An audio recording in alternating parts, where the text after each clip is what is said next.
And I love the young people.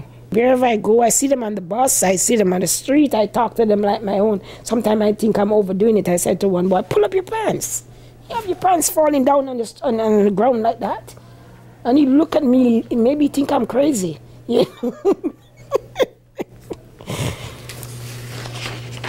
Clover Grant has gotten very used to turning new pages. You got to do what you have to do. But in the last 15 years, she has had to face so much. There were times when it felt like hitting a wall. Very hard.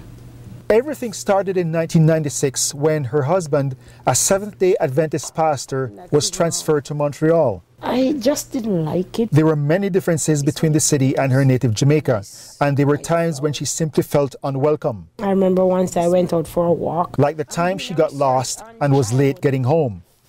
So, in English, she asked a stranger for the time. Vous ne parlez français? I said, no. No French, no time.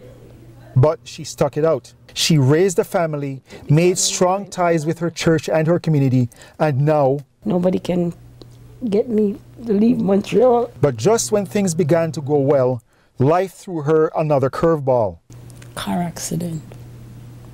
Her husband was killed on a trip to Ottawa in 2007, and their youngest daughter, the only other person with him, was in a coma for weeks. I thought I wouldn't be able to live again. It was very hard. But it was going to get tougher. After the death, I had to pay the bills. I had to survive, I had to live, you know. Since her marriage at age 19, her husband had been the main provider, even though she worked occasionally. Now with him gone, she was suddenly forced to provide for herself and the family and find a job. That's when she decided to get her high school diploma to help qualify for the kind of career she wants. My age? Well, I'm pretty young. I'm 52. She enrolled at Place Cartier Adult Education Center in Beaconsfield, where the average student age is younger than half her own. 16 to 18. She does have some difficulty sometimes tapping into certain skills. That's an extra challenge for her, is the technology. And now press right click. But in some subjects, she's doing much better than many. I have to tell you, she got 98% in the first part of English. I don't think I've ever given a 98%. That in spite of going to school 2 days a week and working the graveyard shift at a nursing home for 4 nights. Sometimes I break under the pressure. I said, it's too much. I'm so tired, you know. But, you know, life is not easy. But what's really caught the eye of others is not her incredible perseverance. Good time. Go sit with Margot and let her help you. It's the special connection she's able to make with her younger classmates. She has a way of disarming them and having them open up to her and confide in her.